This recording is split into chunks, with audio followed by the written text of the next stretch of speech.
The pen hovered over the contract for exactly 3 seconds. 3 seconds where I could still turn back. 3 seconds where I could choose family over justice. My brother Tyler's voice cracked behind me. "Elena, please don't do this." I looked up at him, at the sweat beading on his forehead, at the panic in his eyes, at my father slumped in his chair, suddenly looking 20 years older, at my uncle Kevin, red-faced and trembling with barely contained rage. "You'll destroy everything Dad built," Tyler whispered. "Everything Grandpa dreamed of. How can you live with yourself?" I clicked the pen. Once. Twice. The sound echoed in the silent boardroom like a countdown. "Funny thing about that," I said, my voice steady even though my heart was pounding so hard I could feel it in my throat. "For the last 6 months, you all made it very clear that this company wasn't mine, that I didn't deserve it, that I was just a silly little girl playing dress-up in the big boys' world." I pressed the pen to paper. "So I'm giving you exactly what you wanted. A world where I have nothing to do with Hartley Manufacturing." "Elena, don't..." My father lunged forward. Too late. I signed my name in smooth, deliberate strokes. Elena Marie Hartley, the same signature that used to mean Daddy's little helper when I was 8 years old, organizing his toolbox. The same signature that got me through MIT. The same signature they tried to erase from this company's history.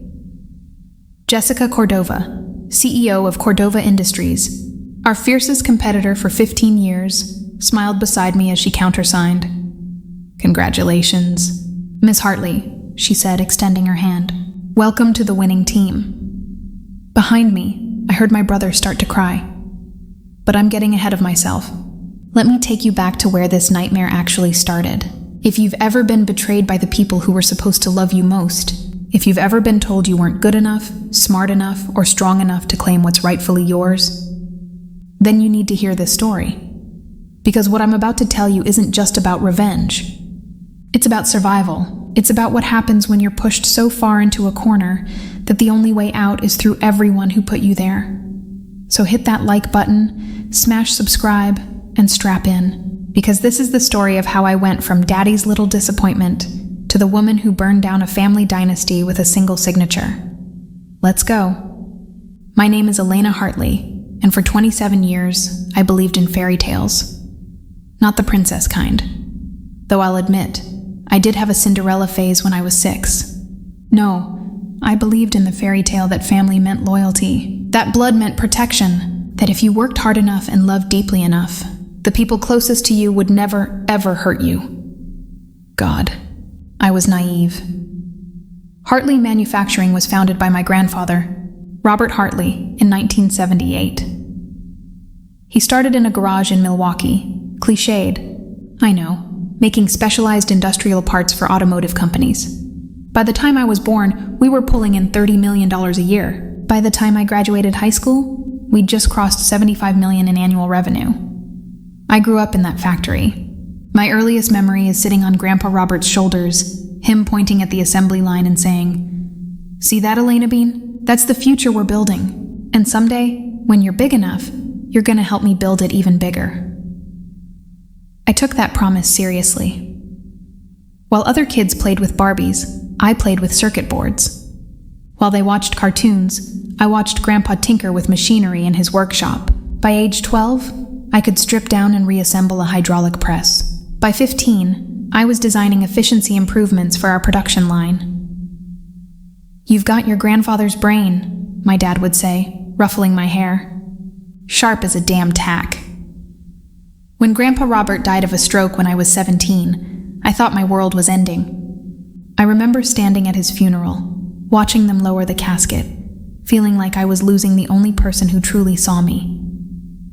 His will was read 3 days later. I was there, still in my black funeral dress, sitting between my father Marcus and my younger brother Tyler. The lawyer, a kind older man named Mr. Peterson, cleared his throat and read the most important part. "To my granddaughter, Elena Marie Hartley, who carries the soul of this company in her heart, I leave controlling interest of Hartley Manufacturing, 51% of all shares, to be transferred to her upon her 30th birthday. provided she has demonstrated continued commitment to the company's growth and values. I remember my father stiffening beside me, remember my Uncle Kevin's sharp intake of breath.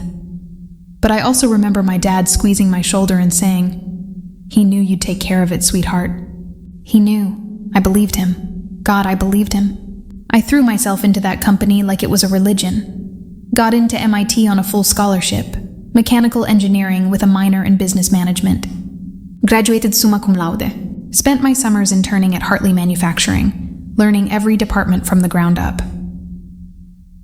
When I came back at 22 with my degree in hand, I was ready.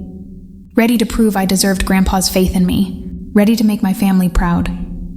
That's when the cracks started showing. My first day back as a full-time engineer, my father called me into his office. "Listen, Elena," he said, not quite meeting my eyes. "I know you're excited to jump in, but we need to be smart about this. You're young. You're a woman in a male-dominated industry. Some of our older clients, they're traditional."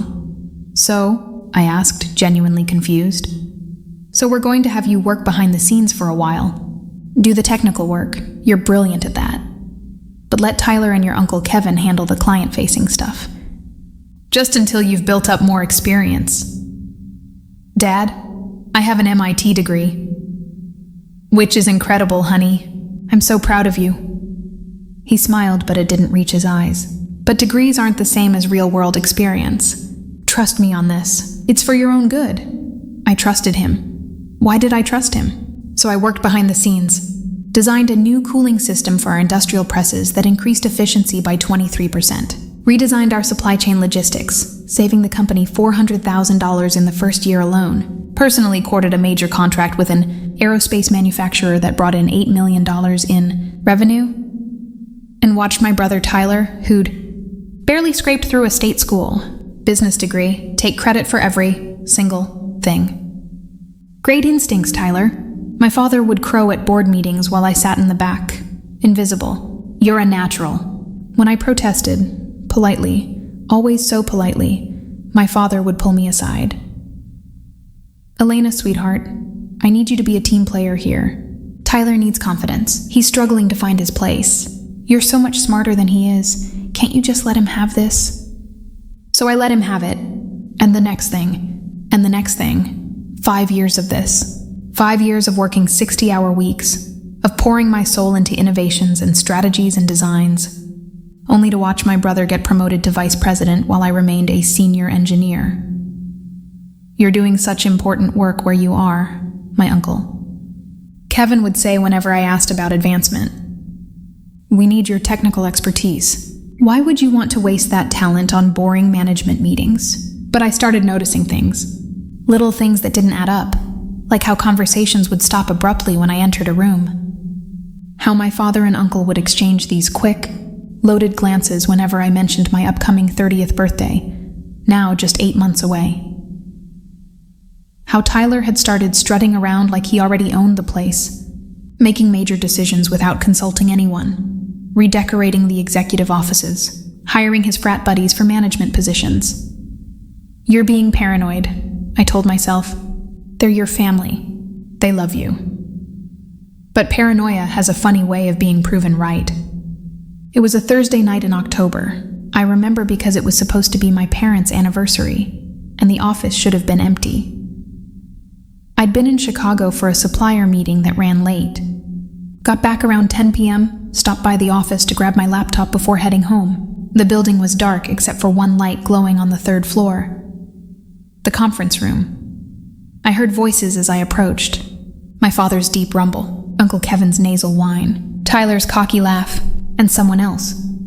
A voice I didn't recognize, smooth and professional. I should have announced myself. Should have walked right in. But something in their tone, secretive, urgent, excited, made me freeze in the darkened hallway just outside the door, which they'd left slightly ajar. Absolutely airtight. That unfamiliar voice, male, probably mid-50s based on the timbre.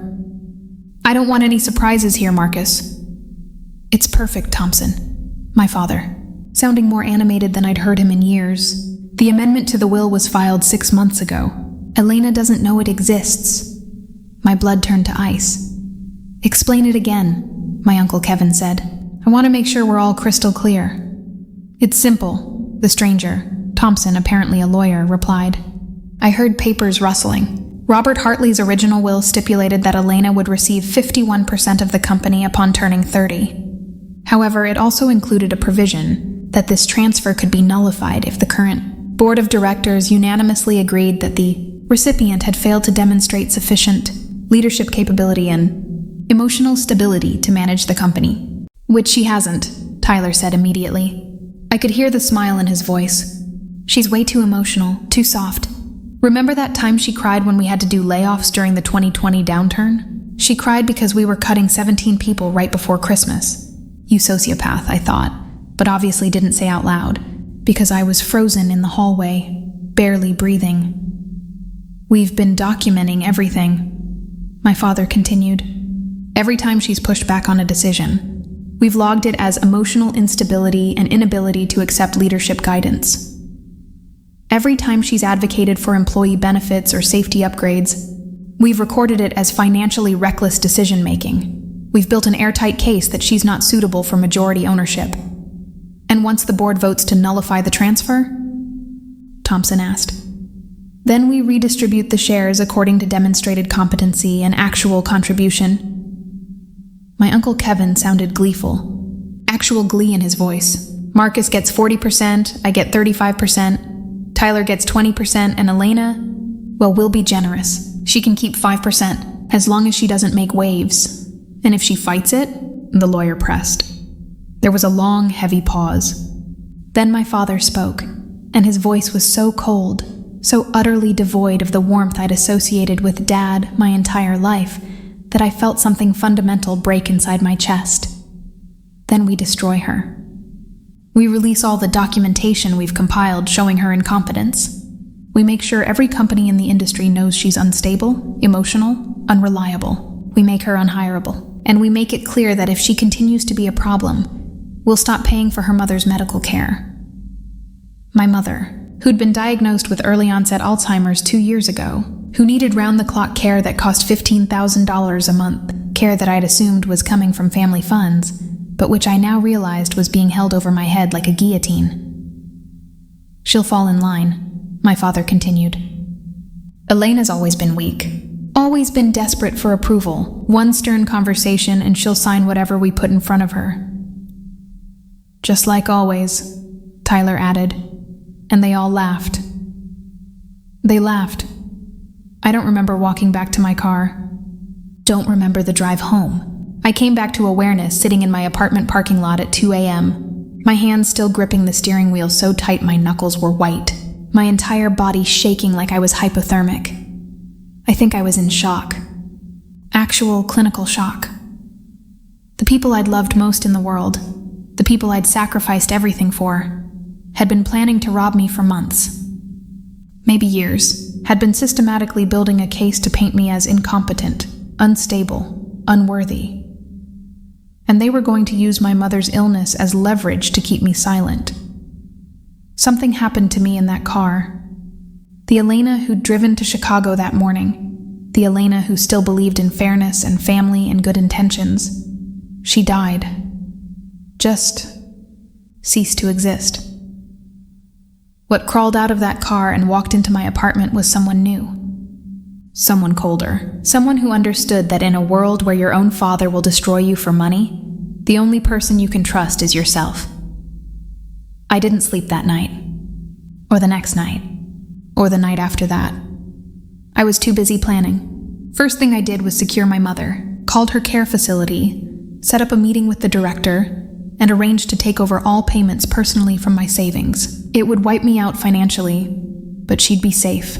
They couldn't touch her. Then I started documenting. Everything. Every email I'd sent that they'd ignored or claimed credit for. Every design I'd created. Every efficiency I'd implemented. Every client contract I'd negotiated. I compiled 9 years of evidence showing that I was the engine keeping Hartley Manufacturing competitive, while my brother and uncle coasted on my work. I reached out to every major client I'd ever dealt with, quietly, carefully, and asked them to provide written statements about who their primary contact had been, who'd solved their technical problems, who'd earned their business. Elena Hartley, they all said. You, always you. Weird, I'd reply. Our internal records show Tyler Hartley as the primary account manager. Just wanted to verify for our documentation. That guy, one of my favorite clients, Daniel Rodriguez from Precision Auto Parts, actually laughed. Elena, that guy couldn't engineer his way out of a paper bag. You're the only reason we stayed with Hartley after your grandfather died. You know that, right? I did know. I just needed him to say it on record. Within 6 weeks, I had a file 3 inches thick proving that my incompetence was actually excellence that had been stolen and rebranded. But that wasn't enough. Evidence alone wouldn't save me. My father controlled the board, and they'd just vote however he told them to. No, I needed leverage. I needed a nuclear option. I needed Jessica Cordova. Jessica Cordova was a legend in our industry. She'd founded Cordova Industries 20 years ago, with a $50,000 loan and a dream. Now she ran a $200 million empire that had been slowly cannibalizing our market share for the last decade. My father hated her. Called her a ruthless bitch and a cutthroat shark and various other terms that were definitely gender-based and probably legally actionable. Me? I'd always been fascinated by her. She'd done everything I wanted to do. Built something from nothing. Commanded respect in a male-dominated field. Refused to apologize for her success. 8 years ago, she'd approached my father about a potential partnership, a merger that would have combined our manufacturing capabilities with her sales network and international presence, would have created an unstoppable industry powerhouse. My father had laughed in her face, called the proposal adorable, and suggested she stick to smaller projects more suited to her abilities. Jessica had smiled, thanked him for his time, and walked out. 6 months later, she'd stolen 3 of our biggest clients and launched a new product line that directly competed with our flagship offering. She'd been systematically destroying us ever since. Now, sitting in my apartment at 3 a.m. with my laptop glowing in the darkness, I pulled up her company website and found her email. Dear Ms. Cordova, you don't know me, but you knew my grandfather. I'm Elena Hartley, Robert Hartley's granddaughter and the current senior engineer at Hartley Manufacturing. I'm also the person who's been doing the actual work at that company for the last 9 years while my father and brother took credit. In 7 months, I'm supposed to inherit controlling interest in the company. My family is planning to steal it from me. I think we should talk. Elena. I hit send before I could second guess myself. She replied in 47 minutes. Elena, your grandfather was one of the few men in this industry who ever treated me like an equal. I'm sorry for your loss, and I'm unsurprised by your family's behavior. I'm in Milwaukee next Tuesday for meetings. Lunch at 1 p.m. at River Lane Bistro. If you're serious, be there. If you're wasting my time, don't bother. JC. I was there at 12:45. Jessica Cordova was 54, elegant, and had the kind of presence that made expensive restaurants go quiet when she entered. She was wearing a slate gray suit that probably cost more than my car, and when she shook my hand, her grip was firm enough to make a statement. You look like him, she said as we sat down. Your grandfather, same eyes. Same I'm smarter than everyone in this room energy. Is that a compliment? I asked. From me? Yes. She ordered a vodka martini. I ordered water. She raised an eyebrow. Not drinking? I need to be clear-headed for this conversation. Good. I don't do business with sloppy people. She leaned back, studying me. So, your family's planning to rob you. Tell me everything. I did. All of it. The overheard conversation. The fabricated documentation. The threat against my mother. 9 years of stolen credit and systematic marginalization. When I finished, Jessica was quiet for a long moment. Then she said, What do you want? I want to destroy them, I said. No hesitation. I want them to lose everything they stole, everything they think they've built. I want them to wake up one morning and realize that the weak little girl they dismissed was actually the only thing keeping them afloat. And you think I can help you do that? I think you've been waiting for an opportunity to bury Hartley Manufacturing for 8 years. I can give you that opportunity, but I need something in return. Jessica smiled. It was the smile of a shark spotting blood in the water. Now we're talking. What do you need? Protection, a job, and a guarantee that when this is over, I'll never have to depend on anyone for my survival again. Done, she said immediately. Here's what I'm thinking. Jessica's plan was beautiful in its simplicity. Hartley Manufacturing was privately held. All shares were owned by family members. My father had 49%, Uncle Kevin had 25%, Tyler had 15%, and various cousins had the remaining 11%. I currently had 0%. I was supposed to receive 51% upon turning 30, but that required a board vote to execute the transfer, a vote my family planned to block. But here's what they'd forgotten. I still technically owned those shares. They were in trust, yes, but the trust terms stated that I could sell them with board approval or in the event of extraordinary circumstances requiring immediate liquidation. What counts as extraordinary circumstances? I'd asked Jessica. Financial hardship, medical emergency, and, this is the beautiful part, if the trustee determines that maintaining the shares would create undue burden or harm to the beneficiary. Who's the trustee? According to the documents you showed me, an independent financial firm your grandfather selected, Daniels & Associates. Can we convince them this qualifies? Jessica's smile widened. Elena, your family has been systematically documenting that you're incompetent and emotionally unstable. They've created a paper trail showing that you're unfit to inherit. If we present that documentation to the trustee and argue that remaining attached to this company is causing you psychological harm, potentially even putting you at risk, they'll have to approve an emergency sale. It's literally their fiduciary duty. And you'll buy the shares? For $35 million, Jessica said, which is actually slightly above market value, so the trustee won't be able to claim you're being taken advantage of. Your 51% will give me controlling interest, and your family will wake up one morning to discover they're minority shareholders in a company I now own. They'll fight it in court. Let them. I have 30 lawyers who live for that kind of battle, and while they're burning money on legal fees, I'll be restructuring their company, eliminating their positions, and making sure everyone in the industry knows exactly who the incompetent ones really were. I should have felt guilty. Should have hesitated. I didn't. When do we start? I asked. The next 6 months were the most intense of my life.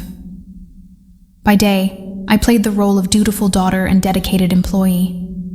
Smiled at Tyler's condescending comments, nodded when my father suggested I let someone else present my work. Kept my head down and my mouth shut. By night, I became someone else entirely. Jessica and I worked in secret, building our case. She connected me with a therapist who could document the psychological toll my family's behavior was taking, documented anxiety attacks, documented the stress-induced insomnia, all of it true, all of it caused by them, all of it now part of the official record that would justify the emergency sale. We approached Daniels & Associates with a 50-page report detailing my family's plan to nullify my inheritance, their systematic undermining of my mental health, and the financial threat against my mother, included the therapy records, included statements from my mother's care facility about the sudden change in payment arrangements. Miss Hartley, the senior trustee said after reviewing everything, his face grim, I'm deeply sorry this is happening to you. Your grandfather would be horrified. Can you help me? I asked, letting my voice crack just slightly. Not hard. I was genuinely exhausted and terrified. We can approve an emergency sale. Given the documented evidence of psychological harm and family coercion, we'd be failing our duty if we didn't. You have every right to liquidate these shares to protect yourself. There's a buyer interested, I said carefully. Cordova Industries. They've offered $35 million for my 51%. Is that acceptable? The trustee ran the numbers, looked at market comparisons, finally nodded. That's a fair offer, well above what we'd typically expect. Honestly, Ms. Cordova must really want those shares. You have no idea, I thought, but just said, she believes in the company's potential. Then let's move forward. We'll schedule the sale for 2 weeks before your 30th birthday. That way there's no question about the timing. Perfect. My father called the emergency board meeting for 9 a.m. on a Tuesday morning. Elena, we need to discuss some concerns about the upcoming share transfer, he'd said the day before, his voice grave with false concern. Nothing to worry about. Just some administrative details. I knew what was coming. The vote to nullify my inheritance, the intervention, the threats. I showed up at 8:45 a.m. wearing my best suit, navy blue Armani, bought specifically for this moment, and carrying a briefcase that contained every piece of evidence I'd compiled. The boardroom was full. My father at the head of the table, Uncle Kevin to his right, Tyler beside him, already smirking, 3 independent board members who I knew would vote however my father told them to, and the company's ancient lawyer, Mr. Peterson, who'd read my grandfather's will all those years ago, and now looked vaguely uncomfortable with what was about to happen. Elena, honey, thanks for coming, my father started, his voice dripping with false warmth. We wanted to talk about... No, I said, sitting down across from him. You wanted to tell me that you're voting to block my inheritance, that you've decided I'm incompetent, that I should just accept your decision and go quietly. The room went silent. Tyler's smirk faltered. Elena, my father started. I heard you, I said calmly. October 15th, conference room, 10 p.m., you, Kevin, Tyler, and your lawyer, Thompson, planning how you'd steal my inheritance and threaten my mother's care to keep me silent. Uncle Kevin's face went pale. You were spying. I was working late and overheard a conversation you were too arrogant to keep private. I opened my briefcase. I've spent the last 6 months documenting everything. Every stolen idea, every misattributed success, every client relationship I built that you claimed credit for. I have statements from 18 major clients confirming that I, not Tyler, was their primary contact and the reason they stayed with Hartley Manufacturing. I slid a folder across to each board member. I've also compiled evidence of systematic gender-based discrimination, financial manipulation, and elder abuse regarding the coercion around my mother's care. Any lawyer worth their hourly rate would have a field day with this. My father's face was turning purple. How dare you? But here's the thing, I continued, my voice steady, even though my heart was racing.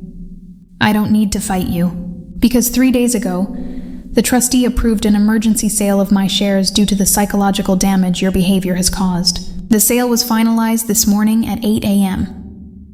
You could have heard a pin drop. What? What sale? My father whispered. The conference room door opened. Jessica Cordova walked in, flanked by 2 lawyers and her CFO. This sale, she said pleasantly. Good morning, Marcus, Kevin, Tyler. So lovely to finally be in business with you. I watched the color drain from all 3 of their faces. As of 8 a.m. this morning, Jessica continued, settling into a chair like she owned it, which legally she kind of did now.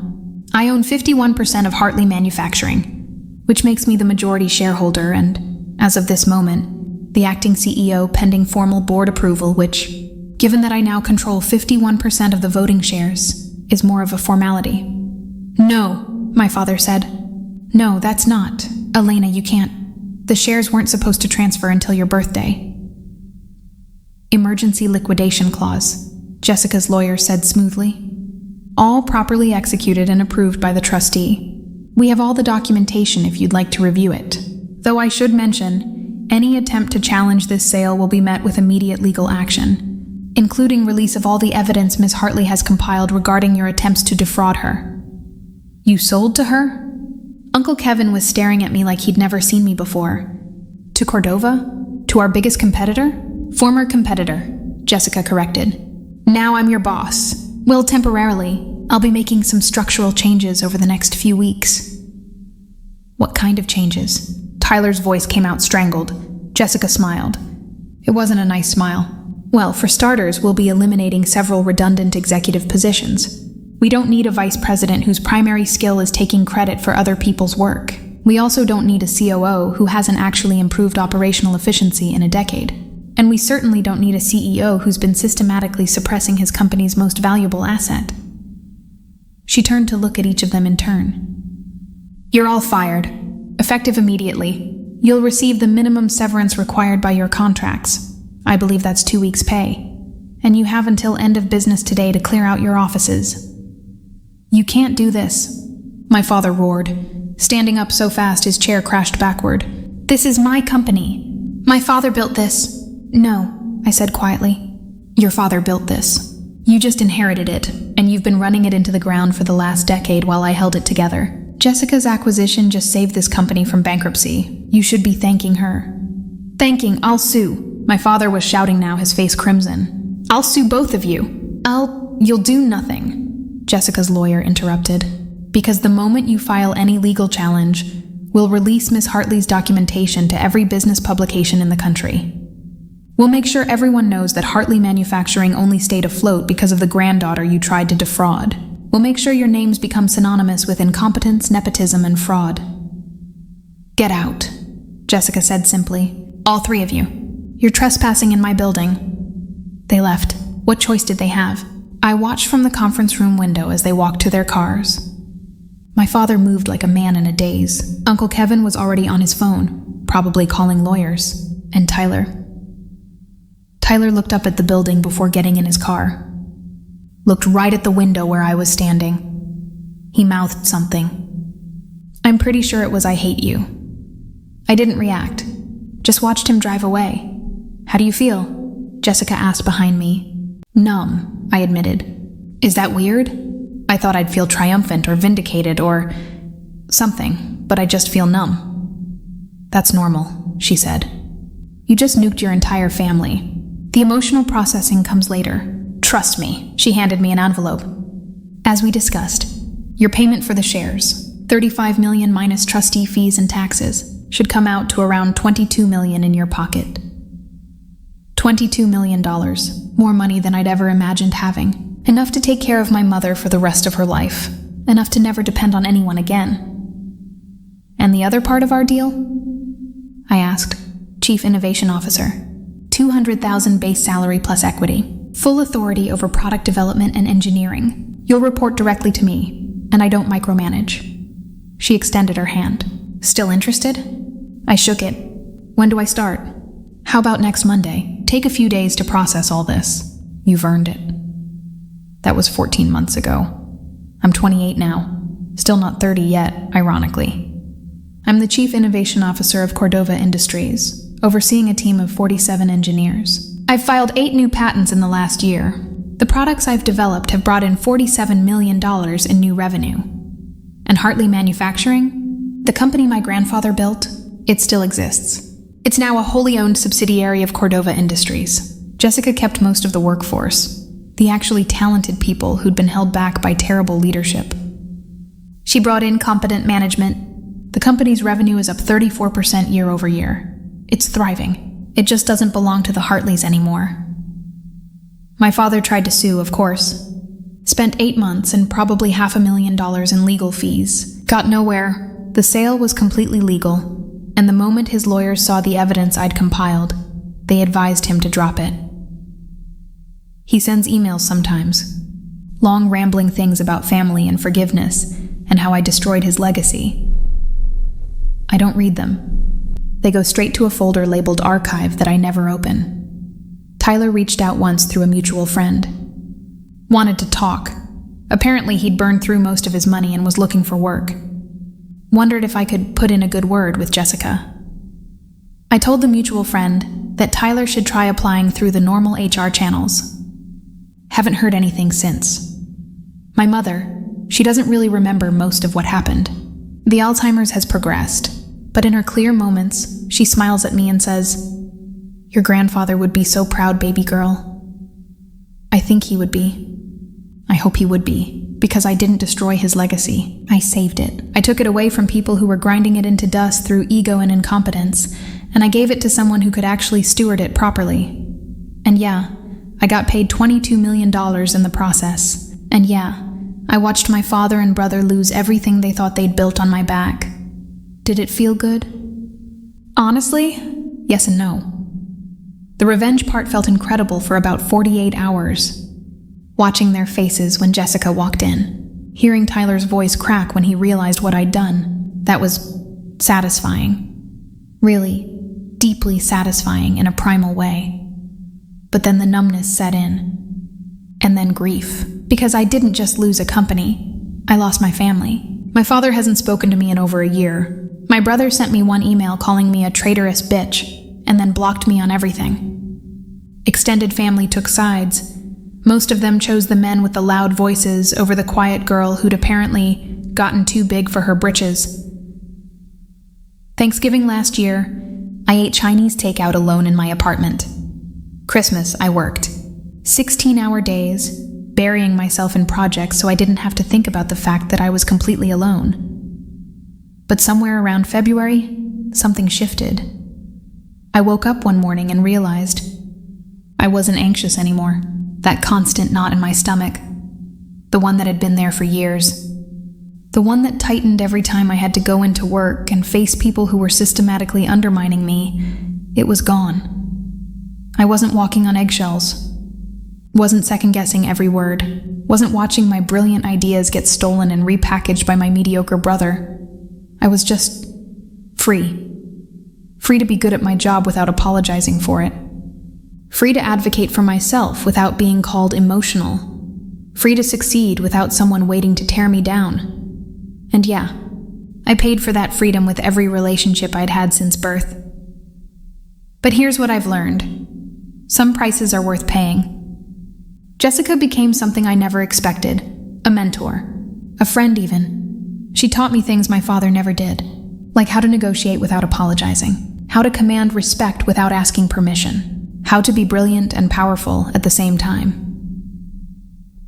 Your grandfather knew, she told me one night over drinks after a particularly successful product launch. Robert knew exactly what he was doing when he left you those shares. He knew your father would try to take them. He knew you'd have to fight for them. Then why didn't he just give them to me directly? I asked. Why make me wait until 30? Why put conditions on it? Because he needed you to be ready, Jessica said. He needed you to be strong enough to defend them. If he'd just handed you a company at 22, your father would have steamrolled you. You wouldn't have had the skills or the spine to push back.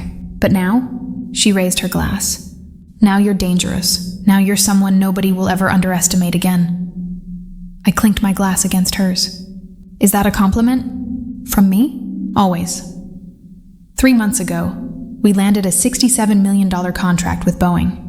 The biggest deal Cordova Industries has ever closed. I led the engineering proposal, designed the entire product suite, presented to their executive team. Afterward, their VP of operations pulled me aside.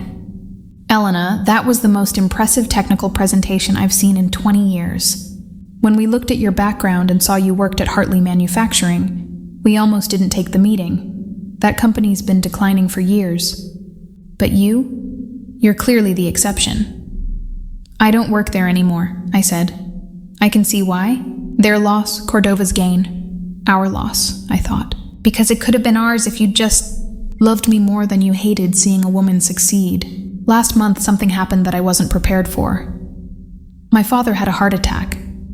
Not a fatal one. He's fine, recovering well, probably going to live another 20 years to nurse his grudge. But it was serious enough that he ended up in the ICU for 3 days. My Aunt Carol, my mother's sister, one of the few family members still speaking to me, called to tell me. I know things are complicated, she said carefully, but he's your father, Elena. He's asking for you.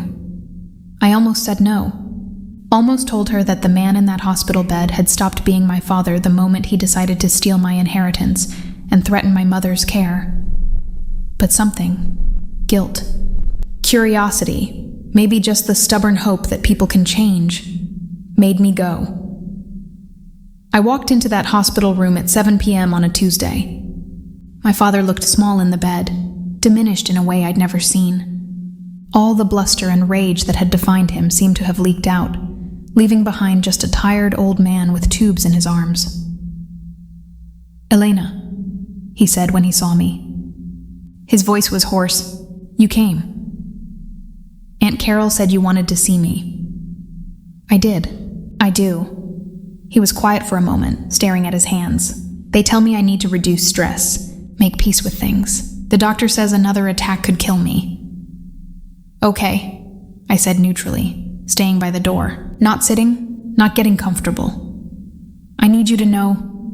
He paused, seeming to struggle with the words.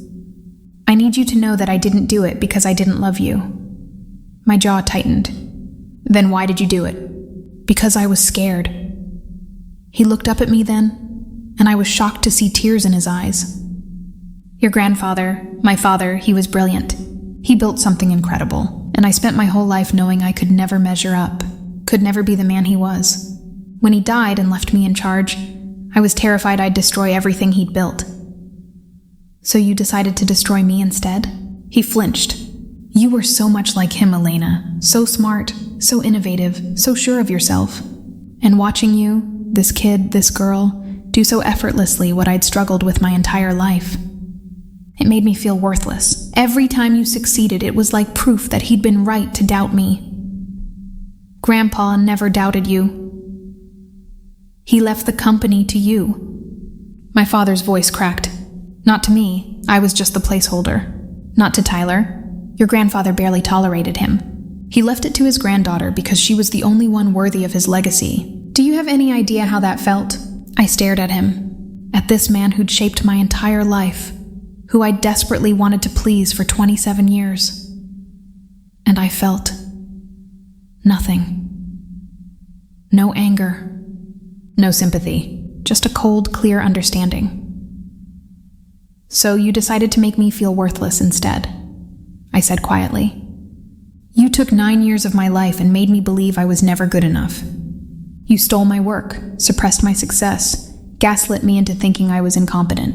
And when that wasn't enough, you literally tried to rob me of my inheritance and threaten my mother's care to keep me silent." "I know," he whispered. "I know what I did. And Elena, I'm so sorry. Are you?" I asked. "Are you sorry you did it? Or are you sorry you lost?" He didn't answer. Couldn't answer, maybe. I walked to the door, then paused with my hand on the handle. "I hope you recover," I said, meaning it. "I hope you live a long, healthy life. But I need you to understand something. The daughter who would have forgiven you died in a hallway outside a conference room on October 15th, 2 years ago. You killed her when you plotted to destroy her future and laughed about how weak she was. Elena. The woman I am now, she doesn't need your approval, doesn't need your love, doesn't need anything from you, except for you to stay out of her life and let her build something beautiful without you there to tear it down." I opened the door. "I forgive you," I said, not looking back. "Not because you deserve it, but because carrying anger around is exhausting and I'm tired.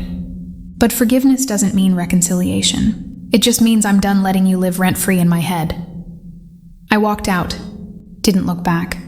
Haven't seen him since. Aunt Carol called a week later. "Your father's asking if you'll come back. He says he wants to make things right." "Then he should start by making peace with who he is," I told her. "I already know who I am. I don't need him to validate that anymore." "So where does that leave me? I'm 28. I'm wealthy. Not billionaire wealthy, but comfortable enough that I never have to worry about money again. I run an engineering division for one of the fastest growing companies in our industry. I'm respected. I'm successful. I'm also alone. No family to speak of. No partner. Turns out when you spend 9 years being systematically destroyed by the people closest to you, trust doesn't come easy. My closest friend is my 55-year-old boss, which is definitely a little weird. But here's the thing. I'm okay with it. Because I learned something important in all of this. I learned that the worst thing that can happen to you, betrayal by everyone you love, is survivable. Not just survivable. You can come out the other side stronger, sharper, more certain of who you are. I learned that sometimes the family you're born into isn't the family you need. And that's okay. You can build a new one, different one, better one. I learned that being underestimated is actually a super weapon, as long as you're smart enough to use it. And I learned that revenge, real revenge, isn't about destruction. It's about becoming so successful, so undeniably brilliant, that everyone who doubted you has to live with the knowledge of what they lost when they pushed you. Wait, my father has to live knowing his daughter became everything he wasn't. My brother has to live knowing the weak little girl he dismissed is now more successful than he'll ever be. My uncle has to live, knowing he hitched his wagon to the wrong horse. And me? I get to live knowing I saved myself. That when the entire world turned against me, I didn't break. I didn't beg. I didn't accept their narrative about who I was supposed to be. I fought back. And I won. People ask me sometimes, usually other women in male-dominated fields who've heard my story through the industry grapevine, if I regret it. If I wish I'd handled things differently. If losing my family was worth the victory. The honest answer? I don't know. Some days I wake up and feel like a superhero. Like I'm living proof that you don't have to accept other people's limitations. That you can rewrite your story, no matter how powerful the people trying to stop you are. Other days I wake up and wonder what my life would have looked like if my father had just loved me. If he'd been proud instead of threatened. If he'd mentored me instead of sabotaging me. But then I remember, that was never an option. The man I wanted him to be didn't exist. The father I needed, he died with my grandfather, if he ever existed at all. The man in that hospital bed, the man who plotted to steal my future, that's who he always was. I just spent 27 years not seeing it. So, was it worth it? Losing my family to save myself? Burning down a dynasty to rise from its ashes? Yeah, it was. Because the alternative was letting them destroy me. Was spending the rest of my life as a ghost in my own story? Watching mediocre men take credit for my brilliance while I smiled and pretended it was fine. And I'd rather be alone and powerful than surrounded and powerless. I'd rather be feared than pitied. I'd rather be the villain in their story than the victim in mine. It's been 6 months since I visited my father in the hospital. Life has evolved. Jessica promoted me to executive vice president last month. At 29, I'm the youngest person at that level in the company's history. We just announced a new product line that's going to revolutionize industrial automation. My design, my team, my vision. Forbes called last week. They're doing a feature on women reshaping manufacturing. The interview's next Tuesday. My mother had a good day yesterday, recognized me, held my hand and said, "You look happy, baby. Are you happy?" I thought about it. Really thought about it. "Yeah, Mom," I said. "I think I am." And I meant it. Because here's the final truth. Happiness isn't about having everything. It's not about perfect families or fairy tale endings. Sometimes happiness is just waking up without that knot of dread in your stomach. It's doing work you love with people who respect you. It's looking in the mirror and recognizing the person staring back. It's being free.